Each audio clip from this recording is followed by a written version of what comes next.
If Syracuse wins 2 road games next season, they should pretty easily make a bowl game.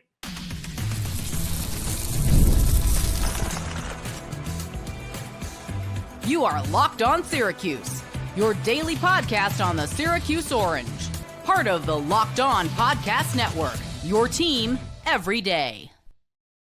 Hello, everyone, and welcome into Locked On Syracuse. I'm Jackson Holzer, and thank you for making us your first listen of every single day here on the Locked On Podcast Network. It's your team every day. We're always free and available wherever you get your podcasts, whether you're watching this on YouTube or your favorite audio platform. Locked On Syracuse, always free and available wherever you get your podcasts. And on today's show, team-oriented Syracuse football goals for 2025. Later on here in the show, we're going to discuss how the defense from 2024 needs to improve in 2025 in all categories. They need to be better this upcoming season. We'll also talk about how the rushing game from a year ago, at least from a team standpoint, was near the bottom of the ACC, and how I think we would all like for the rushing attack to improve in 2025. But first, the first team-oriented goal for Syracuse this upcoming season is to win at least 2 road games, because if Syracuse wins at least 2 road games, that'll basically secure the 4th consecutive bowl appearance for Syracuse football. All that and more here on today's edition of Locked On Syracuse. Now, I want to start the podcast by getting the Captain Obvious take out of the way. The ultimate goal for Syracuse football and for every team in 2025 is to go undefeated and win the national championship. Having said that, that is just not the point of the podcast, to talk 30 minutes about how Syracuse needs to go undefeated and win a national championship. Let's talk about some actual realistic goals for Syracuse football in 2025, all right? And number one, it's to win 2 road games for Syracuse. 2 road games, at least. We've talked at length about the schedule for this team this upcoming season. And the reason why we're doing it is because it's kind of like an elephant in the room, where I think we can all acknowledge that, at least on paper, this schedule in 2025 looks a lot tougher than the schedule did last season. That's why we're talking a lot about the schedule here on this show over the past few days, weeks, months. It's important. Now, I alluded to this yesterday, but I didn't really go too deep into it.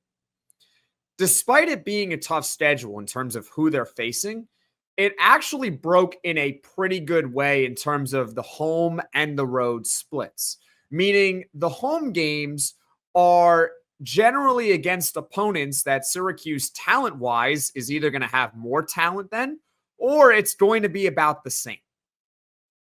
And the road games, well, they're just already going to be challenging because they're on the road and they're playing their toughest teams, at least on paper, on the road. But it breaks out in a way where Syracuse simply handles its business at home against teams that they have somewhat equal talent to, or maybe even more talent to, that they'll end up making a bowl without having to win a road game. But having said that, despite the home schedule, which we'll get to in just a second, you want a little bit of margin for error even at home. Here is the home schedule for Syracuse, okay?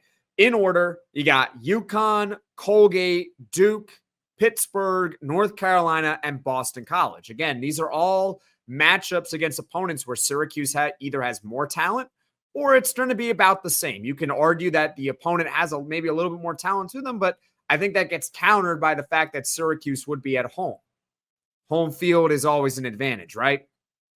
But I don't think Syracuse is going to go 6-0 at home. It's tough to go undefeated even at home. Last year, Syracuse had 7 home games.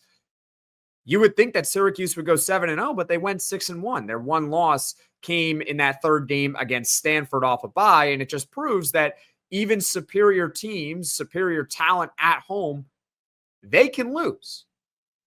It happens. You can have an off game. So having said that, this leads us to the road schedule and needing that margin for error to secure a bowl appearance this upcoming season. You got, in order, Tennessee, which is a neutral site game in Atlanta, but I consider that a road game because you're not playing in the JMA Wireless Dome. So, and you're also not playing in the state of New York or anything like that. You're playing in Atlanta. Best case, you're hoping for a 50-50 split of the fan base. That's the best case. But you got Tennessee, Clemson, SMU, Georgia Tech, Miami, Notre Dame. Again, it's a pretty difficult road slate. Now, can Syracuse find 2 wins from that road slate? And I think they can. On paper, at least on paper, I should say, Clemson and Notre Dame appear to be the toughest matchups. Those seem to be kind of, you just got to hope and pray that Syracuse could at least be competitive. It's going to be very difficult for Syracuse to beat one of Clemson or Notre Dame on the road in 2025. That being said, Syracuse and Death Valley historically over the past few years, they've actually done quite well, even though it hasn't translated to a win. In 2018, they lost in a heartbreaker, a 27-23 loss to Clemson. In 2020, the score is 47-21 Clemson, so you'd think it's a blowout, but Syracuse was within 6 points late in the third quarter. And keep in mind that 2020 Syracuse team was not very good. For those that don't know, that 2020 Syracuse team, which was my freshman year in college, by the way, at Syracuse, so I got a nice introduction to Syracuse football. They went 1-10. They were pretty terrible in 2020. And yet they still hung in there with Clemson through 3 quarters. Clemson was a good team that year. They had Trevor Lawrence. In 2022, this was another heartbreaker. Syracuse lost 27-21. I really do not want to get into it. But the point being is that even though Clemson and Notre Dame are, at least on paper, on the surface, the 2 toughest road games, one of them in Clemson, Syracuse has handled itself. Maybe they can get the breaks this time when they go to Clemson. I know that Clemson is not going to take Syracuse lightly because of that. Having said that, every other game on the road schedule, you look at and you say, I think Syracuse can have a puncher's chance of winning. Tennessee, week 1. Weird stuff can happen in week 1. Syracuse is only a 12.5-point underdog. That's giving them a puncher's chance to win that game. SMU, no doubt it's going to be tough, but can they really recapture the magic that they had a year ago to the college football playoff? Maybe they will, but I don't know if they will be as good. And if maybe SMU this year, instead of winning, I think it was 11 regular season games last year, instead of that, maybe they win only 8 or 9. And so they have a few losses. Maybe Syracuse is one of them. Again, even a superior talent team can lose at home. We just saw last year with Syracuse losing to Stanford. They shouldn't have lost to Stanford, but you know what? They did. Georgia Tech, tough physical team, but I don't think it's impossible that Syracuse can go into Georgia Tech and win. And then you got Miami. We have no idea how Carson Beck is going to be this upcoming season. He's their starting quarterback. Is he going to be healthy? Well, we'll know by then because it's late in the year. But Miami, this is no shade at them, but it's just their stadium and the proximity to campus. It's not the most intimidating home field advantage to go into Miami and win. It's going to be really hot, but I'm more worried about maybe Miami's talent than I am necessarily about home and road matchup. So overall, I look at Syracuse and I look at their team goals. Obviously, we want Syracuse to make a bowl in 2025. And I think the best way for them to do that is they got to steal not 1, but 2 road games on their schedule. Because if they win 2 road games, then you start looking at the home schedule.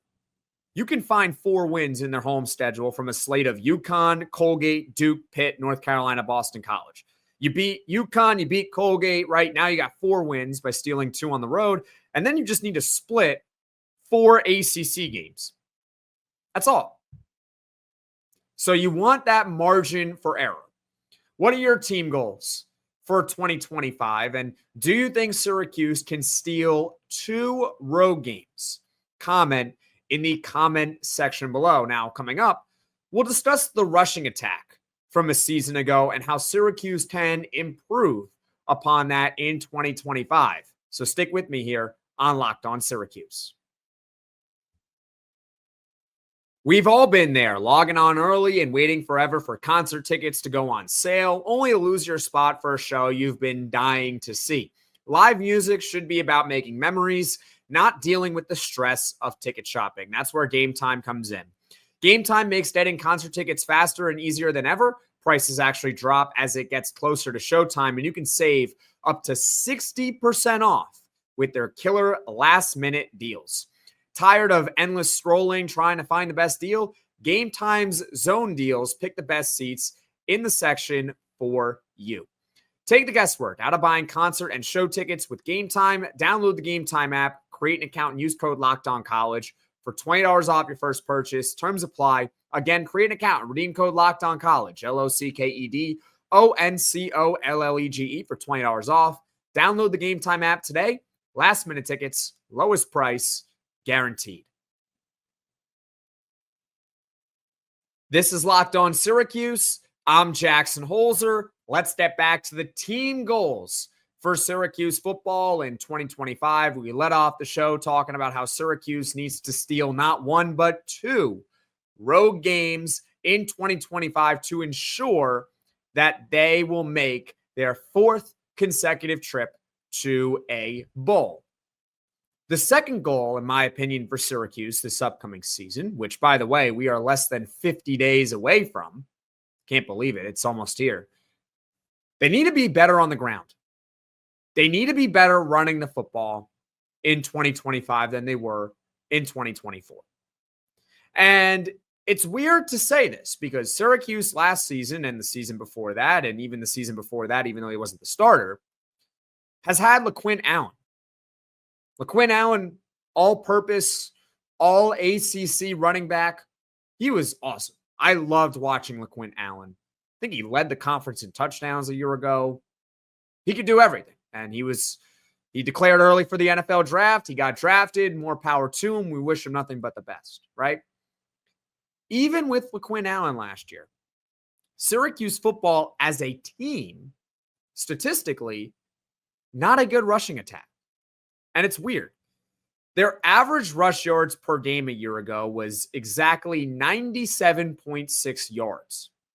That was third lowest in the ACC. But you might think about that and say, okay, well, Jackson, the explanation is that they threw the ball more than anyone in the country and they were the number one passing attack in the country. So obviously that's going to impact their total amount of rushing yards that they average per game because they're throwing the ball so much.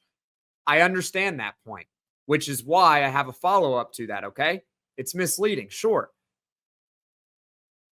Syracuse as a team, they averaged 3.2 yards per carry. That's not a quantity thing. That's how you're doing when you run the football. 3.2 yards per carry as a team a year ago. That was third lowest in the ACC as well. So they ran the ball. They actually ran the ball the third fewest in the ACC. They didn't run the ball a ton, and when they did run the ball, they only averaged about 3 yards per game. And what's the excuse there for barely averaging over 3 yards per carry? Maybe you can chalk it up to quarterback sacks and the fact that quarterback sacks, quarterback rush yards, they count against a team's total. But even if you take Kyle McCord out of the equation, which, by the way, Kyle McCord, because of sacks and everything, had negative 65 rushing yards. Even if you take that out, you add 65 yards, you take away all his rushing attempts, Syracuse as a team still averaged less than 4 yards per carry. So no matter how you look at Syracuse from a year ago rushing-wise, as a team, not specifically pointing the finger at LaQuinn Allen, but just as a team, they were not good at running the football. They were obviously much better at passing. They had the number one passing attack in the country, and it led them to having one of the best offenses in general in the country. Hey, they knew what they were good at, and they knew that they weren't very good at. More power to them, and obviously translated to wins. They went 9-3 and then 10-3 with a bowl.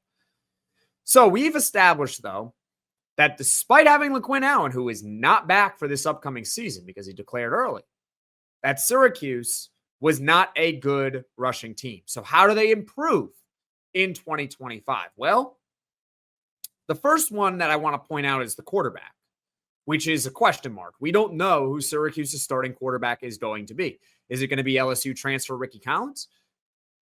Maybe. Is it going to be who Syracuse brought in the spring? Notre Dame transfer Steve Angeli. Could be him.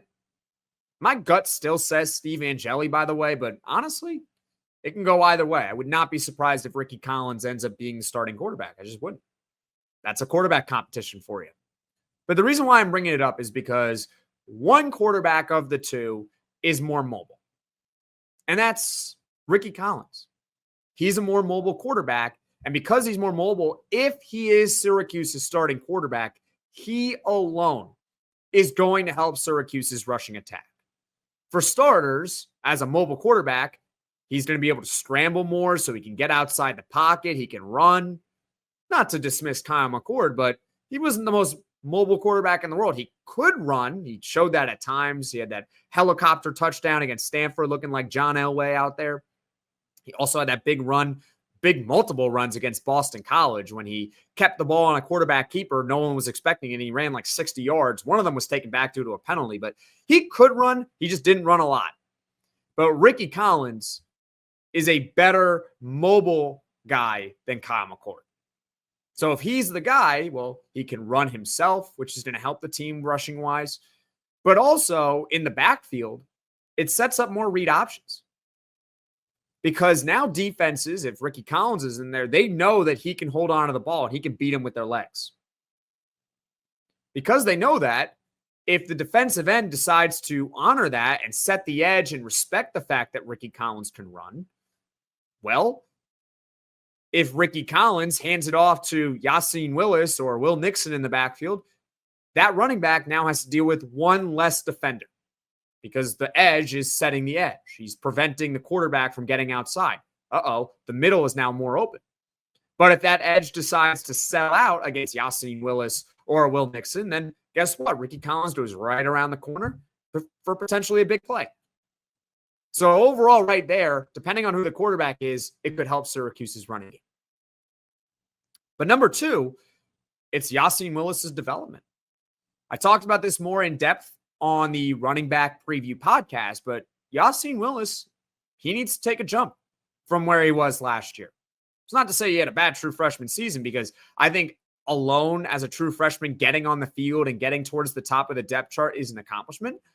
But I said one of the things that I think he needs to improve on, and I stand by it, is that his yards per carry was a little low. He only averaged, in limited attempts, granted, but 3.6 yards per carry is not going to cut it, especially over a long sample. For Yasin Willis this upcoming year, and I guess this is kind of an individual part, but it gets more into the team-oriented aspect of rushing the football, you would like him to be at least 4 yards per carry, but more so 4.2, 4.3 yards per carry. And you also want the offensive line to be better in general. You're never going to, we're always going to sit here and say how important the offensive line is. The offensive line, you need to be better. Yasin Willis, hopefully he can take that next step in development, be more efficient on the ground this upcoming season. And depending on the quarterback, that could help too. If it's Steve Angeli, you're probably looking at more towards like a Kyle McCord type quarterback, not in terms of, just in terms of running the ball. He's not going to run the ball all that much. But if it's Rickie Collins, you're looking at a mobile guy who would help. What do you think? Do you think Syracuse needs to improve in the rushing department in 2025? Should that be a team goal for Syracuse in 2025? Comment in the comment section below. Overall, I do think that Syracuse will be better rushing the football. I don't think they're necessarily going to lead the ACC in rushing, but I do think they will be better in 2025 than they were in 2024. Now, coming up, we're going to discuss how the defense in general needs to be better in 2025 than they were in 2024. So stick with me here on Locked On Syracuse.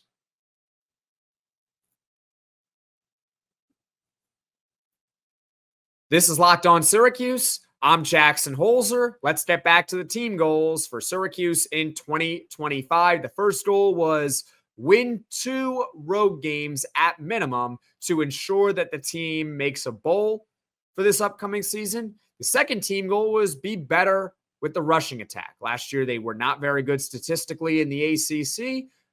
I'm hoping that they are better in 2025. Now let's get to the third goal.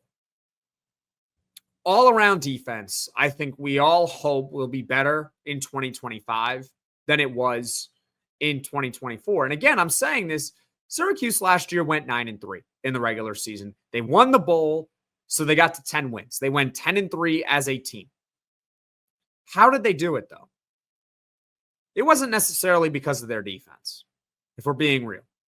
It's mainly because they had the number 1 passing attack in the country, like I mentioned in the previous segment.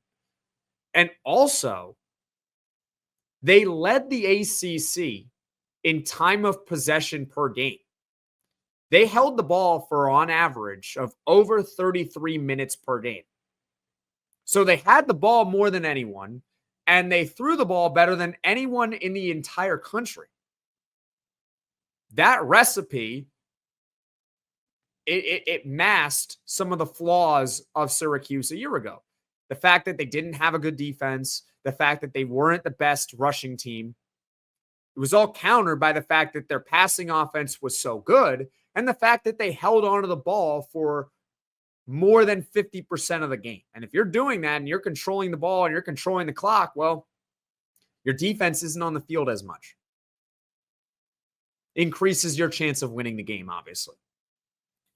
But when you look back at the 2024 defense, statistically, for being objective, there's really no category they were good in. They were either mediocre or bottom of the ACC in pretty much all the categories that matter. Keep in mind in the ACC, in football, there are 17 teams. And these stats I'm about to tell you are out of 17. Just want to point that out there. So when I say, hey, Syracuse was 12th in this category, I don't want you thinking 12th in the country. I want you thinking 12th in the ACC out of 17 teams. Scoring defense, allowing points on the board. They gave up about 29 points per game. That was bottom 5 in the conference.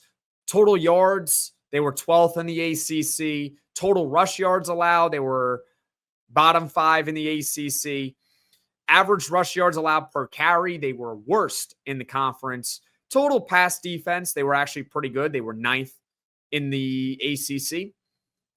They were also mediocre in sacks, in takeaways, and in red zone defense. So overall, there's a ton of room to grow for this defense in 2025. I do understand that the personnel is vastly different from a year ago. But having said that, we would still like the defense from last year to be better. Just as a team, we want it to be better because they weren't the greatest a year ago. And I don't necessarily think that the offense, like it did a year ago, is going to be as effective as it was. It was like the number 1 offense in the country. If they become a top 25 offense, that's still regression. And that would still be awesome. So the defense needs to be better to make up for the fact that the offense is probably due for some sort of regression from a year ago. The good news with the defense is this. There was only one game from last season where I felt that the defense was just outmatched. And it's a game where I don't think you're expecting me to say. Boston College. The defensive line in particular, the linebackers, everything. Pass defense was fine in that game, but they were manhandled against Boston College. That was the one game I looked at and I said, my goodness, that was awful. That Boston College game. And to be honest with you, I mean, what do you do? If you're just getting bullied up front, I don't know what you do. How do you solve that? How do you solve getting bullied up front? They were stacking guys in the box. It didn't matter. There was nothing they could do in that day against Boston College. But every other game, it felt that the story of the defense throughout last season was more self-inflicted wounds. And you can correct self-inflicted wounds. They struggled to tackle at times a year ago. In fact, last season, they began against Ohio with 19 missed tackles. 19. They also took bad angles at times, which can be corrected. Deuce Chestnut, he'll be back this upcoming season. Sticks out to me a couple of plays against Georgia Tech in week 2 against Haynes King. Took some bad angles, led to touchdowns.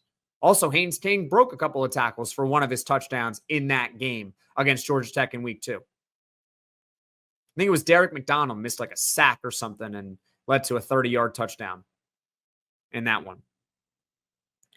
Or it's mental mistakes where it's Jaden Bellamy, who will not be back this upcoming season. I believe he transferred to UCF. He left Noah Rogers of NC State just wide open in the fourth quarter of the Syracuse NC State game. Just wide open for a 75-yard touchdown. Those are self-inflicted wounds. And the overall point that I'm making with the defense is that one game I felt they were manhandled. Every other game I felt with the defense, it was mostly self-inflicted wounds. Or it was sometimes bad coaching, like with Stanford and Alec Iomanor one-on-one on that fourth down play. That's just bad coaching. Can't be one-on-one, can't be rushing 3 and dropping 8. Just can't happen. But overall, I think that this defense can improve.